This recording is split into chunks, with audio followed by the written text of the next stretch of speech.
안녕하세요. 이준수 세무사입니다. 지난 영상까지 우리는 B3용 토지 판단 순서 중 지목 판정에 대한 내용부터 면적 또는 가액 기준에 대한 내용을 알아보았습니다. 이번 영상부터는 B3용 토지 판단 순서 중 기간 기준에 대한 내용을 알아보도록 하겠습니다.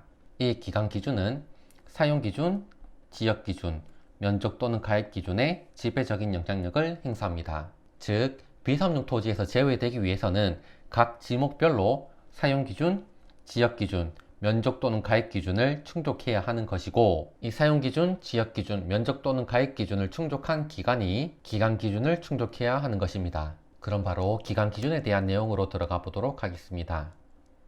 먼저 기간 기준의 원칙에 대해서 알아볼 거고요. 다음으로 기간 기준의 적용 범위에 대해서도 알아보도록 하겠습니다.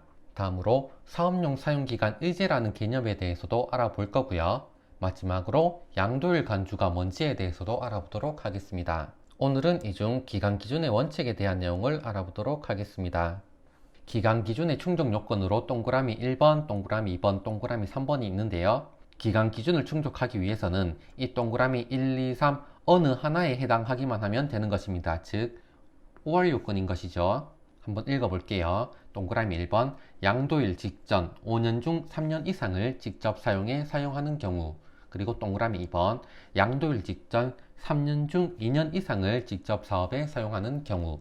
그리고 동그라미 3번, 보유기간 중 60% 이상을 직접 사업에 사용하는 경우가 있습니다. 그러면 이 기간 기준은 어떻게 적용하는지에 대해서도 계속해서 알아보도록 하겠습니다. 동그라미 1번, 기간 기준의 적용은 사업용으로 사용한 기간을 통산하여 계산하는 것입니다. 계속해서 읽어볼게요. 동그라미 2번, 양도일 현재는 사업용으로 사용하지 아니하더라도 양도일로부터 소급하여 보유기간 중에 사업용으로 사용한 기간은 기간 기준을 적용할 때 반영하여서 계산합니다. 예를 들어서 설명을 좀 드려보도록 하겠습니다. 먼저 토지의 보유기간 중에 먼저 케이스 1번, 사업용으로 사용한 기간이 이와 같다고 했을 때 이는 양도일 직전 5년 중 3년 이상을 직접 사업에 사용한 경우가 되기 때문에 기간 기준을 충족할 수가 있습니다. 다음으로 케이스 2번, 사업용으로 사용한 기간이 이와 같다고 한다면 이는 양도일 직전 5년 중 3년 이상을 직접 사업에 사용한 경우가 되기 때문에 기간 기준을 충족할 수가 있는 것이고, 케이스 2번은 양도일 직전 3년 중 2년 이상을 직접 사업에 사용한 경우도 해당이 되기 때문에 마찬가지로 기간 기준을 충족시킬 수 있는 것입니다. 여기서 유의할 것은 케이스 1과 케이스 2가 양도일 현재 사업용으로 사용하고 있지 않다 하더라도 기간 기준을 충족시킬 수 있다는 것입니다. 계속해서 케이스 3번, 사업용으로 사용한 기간이 이와 같다고 했을 때 기간 기준의 적용은 사업용으로 사용한 기간을 통산하여 계산하는 것이기 때문에 양도일 직전 5년 중 3년 이상을 직접 사업에 사용한 경우가 되어 기간 기준을 충족시킬 수 있는 것이고, 케이스 3에서는 양도일 직전 3년 중 2년 이상을 직접 사업에 사용한 경우도 되기 때문에 기간 기준을 충족시킬 수 있는 것입니다. 마지막으로 케이스 4번, 사업용으로 사용한 기간이 이와 같다고 한다면 이는 양도일 직전 5년 중 3년 이상을 직접 사업에 사용한 경우가 되기 때문에 기간 기준을 충족시킬 수 있는 것이고, 또한 양도일 직전 3년 중 2년 이상을 직접 사업에 사용한 경우도 되기 때문에 마찬가지로 기간 기준을 충족할 수 있는 것입니다. 그렇다면 계속해서 여러 사례들을 통해 기간 기준을 어떻게 적용하는지에 대해서 연습을 좀 해보도록 하겠습니다. 먼저 사례 1입니다. 토지를 2017년 1월 1일에 취득하여 2022년 12월 31일에 양도했는데 토지 보유기간 중 사업용으로 사용한 기간이 이와 같다고 해보겠습니다. 먼저 양도일 직전 3년 중 2년 이상을 직접 사업에 사용하였는지 따져보면 1년밖에 사용하지 않았죠. 다음으로 양도일 직전 5년 중 3년 이상을 직접 사업에 사용하였는지 따져보면 2년 6개월밖에 사용하지 않았습니다.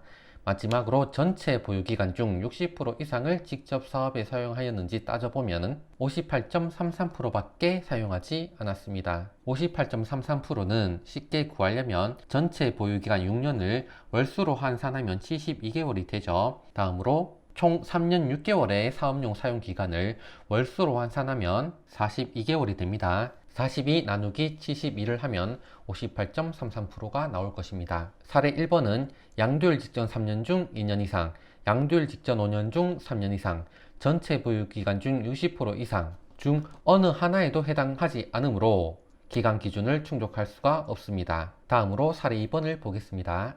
토지를 2017년 1월 1일에 취득하여 2022년 12월 31일에 양도하였는데 보유기간 중 사업용으로 사용한 기간이 이와 같다고 해보겠습니다.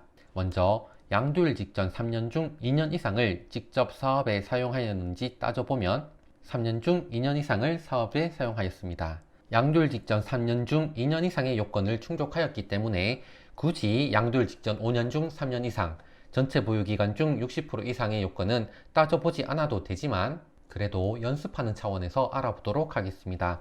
양도일 직전 5년 중 3년 이상을 직접 사업에 사용하였는지 따져보면 2년 9개월만 사업에 사용하였습니다. 다음으로 전체 보유기간 중 60% 이상을 직접 사업에 사용하였는지 따져보면 62.5%를 사업에 사용하였습니다. 전체 보유기간 6년, 즉 72개월 중에 총 3년 9개월의 사업용 사용기간이 있으니 이는 월수로 따져보면 45개월이 되겠죠. 45 나누기 72를 하면 62.5%가 나올 것입니다. 사례 2번은 5년 중 3년 이상의 요건은 충족하지 않지만 3년 중 2년 이상 또는 전체 보유기간 중 60% 이상의 요건을 충족하므로 기간 기준을 충족할 수가 있습니다. 다음으로 사례 3번을 통해서 마지막으로 연습을 해보도록 하겠습니다. 토지를 2017년 1월 1일에 취득하여 2019년 4월 1일에 양도하였고 보유기간 중에 사업용으로 사용한 기간이 이와 같다고 해보겠습니다. 먼저 양도일 직전 3년 중 2년 이상을 직접 사업에 사용하였는지 따져보면 1년 11개월만 사용하였습니다. 그리고 양도일 직전 5년 중 3년 이상을 직접 사업에 사용하였는지도 따져보면 5년 중 1년 11개월만 사업에 사용하였습니다. 마지막으로 전체 보유기간 중 60% 이상을 직접 사업에 사용하였는지 따져보면 85.18%가 됩니다. 즉 전체 보유기간 2년 3개월을 월수로 환산하면 27개월이 되고 총 1년 11개월의 사업용 사용기간을 월수로 환산하게 되면 23개월이 되겠죠. 이 23을 27로 나누면 85.18%가 나옵니다. 따라서 사례 3번은 3년 중 2년 이상, 5년 중 3년 이상의 요건을 충족하지 못하였다 하더라도 전체 보유기간 중 60% 이상을 직접 사업에 사용한 경우가 되므로 기간 기준을 충족할 수가 있는 것입니다. 이해가 좀 되셨을까요? 이상으로 기간 기준의 원칙에 대한 내용을 알아보았고요. 다음 영상에서는 기간 기준의 적용 범위에 대해서 알아보도록 하겠습니다. 감사합니다.